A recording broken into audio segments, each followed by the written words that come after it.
एक समय की बात है जब एक छोटे से गांव में एक बहुत ही गरीब परिवार रहता था। उस परिवार में रामशरण, उसकी पत्नी सुजाता और उनका 8 साल का बेटा रोहित रहते थे। एक दिन रोहित बड़े ही मजे से अपने माँ बाबा के साथ बाजार में घूम रहा था। तभी उसे एक दुकान पर ढेर सारे पटाखे दिखाई दिए। रोहित अपने बाबूजी से पटाखों की जिद करने लगा। बाबूजी, मुझे भी पटाखे चाहिए। अरे बेटा, मेरे पास इतने पैसे नहीं हैं। हम तो बाजार बस कुछ जरूरी सामान लेने आए हैं। जब कुछ दिलाना नहीं था तो लेकर ही क्यों आए? मुझे वापस ले चलो अभी के अभी। अरे बेटा, ऐसी जिद नहीं करते। देखो, अभी हमारे पास पैसे नहीं है। थोड़े दिन बाद जब बाबूजी को तनख्वाह मिलेगी तो तुमको पटाखे भी दिलवा देंगे। सब बच्चे अभी से पटाखे जला रहे हैं, बस मेरे ही बाबूजी मुझे कुछ नहीं दिलाते। रोहित बड़ा ही गुस्सा हो जाता है, पर उसके माँ बाप के पास इतने पैसे ही नहीं होते कि वो उसे मनाने के लिए पटाखे दिला सके। वो सब बिना बाजार घूमे ही घर वापस आ जाते हैं।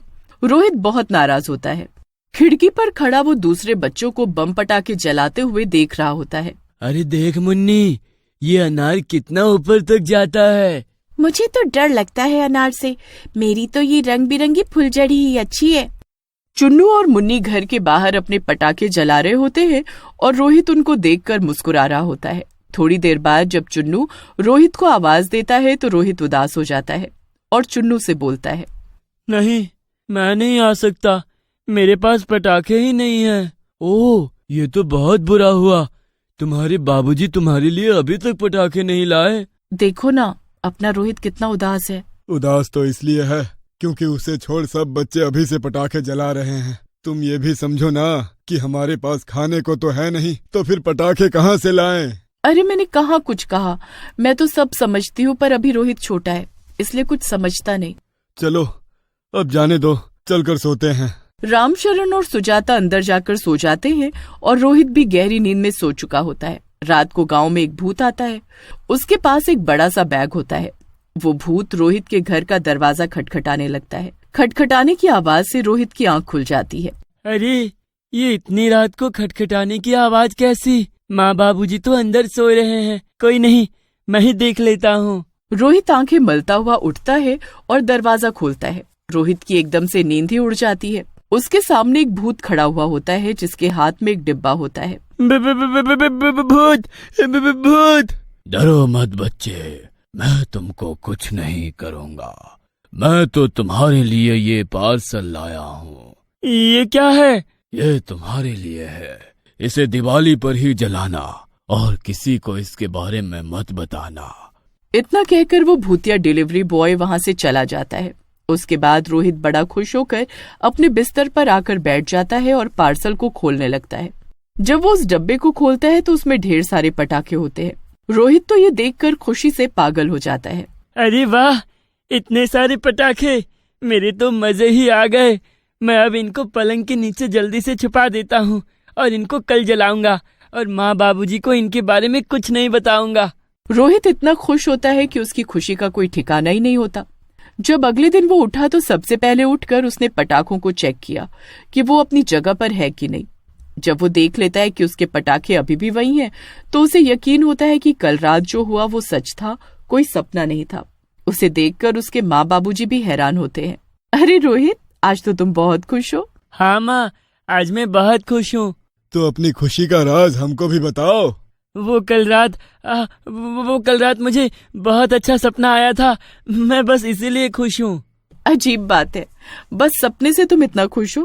खैर, चलो अब जल्दी से स्कूल के लिए तैयार हो जाओ और नाश्ता कर लो। हाँ, ठीक है, मैं अभी फटाफट तैयार हो जाता हूँ।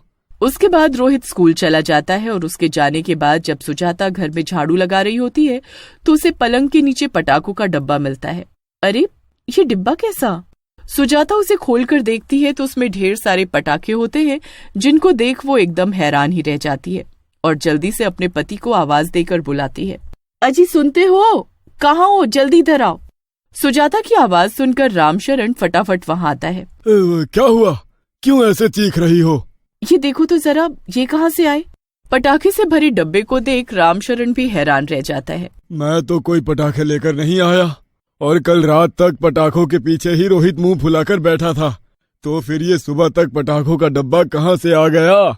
आने दो इस रोहित को, इसी को दिन में जैसे ही रोहित स्कूल से आता है तो उसकी माँ उस पर बरस पड़ती है और पटाखों के बारे में पूछने लगती है।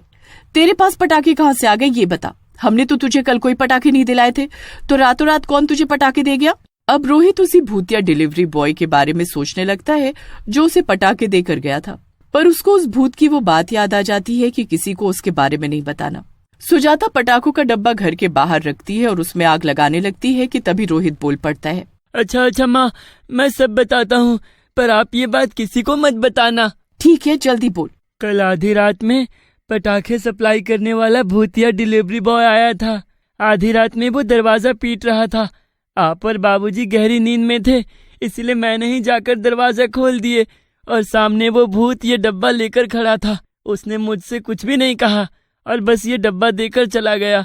सुजाता को तो रोहित की बातों पर यकीन ही नहीं हो रहा होता और उसे लगता है कि रोहित वो पटाखे कहीं से चुरा कर लाए है। रात को उसके बाबूजी से भी डांट पड़ती है। रोहित वहाँ से चला जाता है। इस भूत की वजह से मैं कितना फंस गया। अगर ये दूसरे बच्चों को भी पटाखों के पार्सल दे रहा है तो ये आज रात भी जरूर आएगा। बस फिर रोहित रात को जागकर खिड़की के बाहर झांकने लगता है। आधी रात में उसे फिर से वही भूत दिखता है, जिसमें से वो एक डिब्बा निकालता है और फिर पड़ोस वाले राजू के घर का दरवाजा खटखटाने लगता है। थोड़ी देर बाद दरवाजे पर राजू आता है और वो भी भूत को देखकर बहुत डर जाता है। अरे बच्चे, डरो मत मुझसे। मैं तुमको यहाँ डराने या मारने नहीं आया हूँ। मरने से पहले मैं एक डिलीवरी बॉय था और लोगों को पार्सल देता था, और मरने के बाद आज भी मैं यही करता हूँ। लोगों को उनकी जरूरत के हिसाब से पार्सल देता हूँ। ओह अच्छा, अब मैं ये सारे पटाखे लेकर उनको दिखाऊंगा और तुम्हारे बारे में उनको बताऊंगा। अरे नहीं नहीं, ऐसा बिल्कुल मत करना। ये पटाखे तुम छुपा कर रखना और दिवाली वाले दिन ही जलाना। रोहित खिड़की से भूत और राजू को बातें करते देखता रहता है और फिर जल्दी से जाकर अपने माँ बाप को उठाता है। रामचरण और सुजाता रोहित की बात मानकर देखने जाते हैं। रोहित तभी खिड़की से उनको उस भूतिया डिलीवरी बॉय को दिखाता है। दोनों उस भूत को देख एकदम हक्के बक्के रह जाते हैं। हे भगवान, ये भूत इस राजू से क्या बात कर रहा है। माँ, ये इसको भी वही पार्सल देने आया है जो मुझे देकर गया था।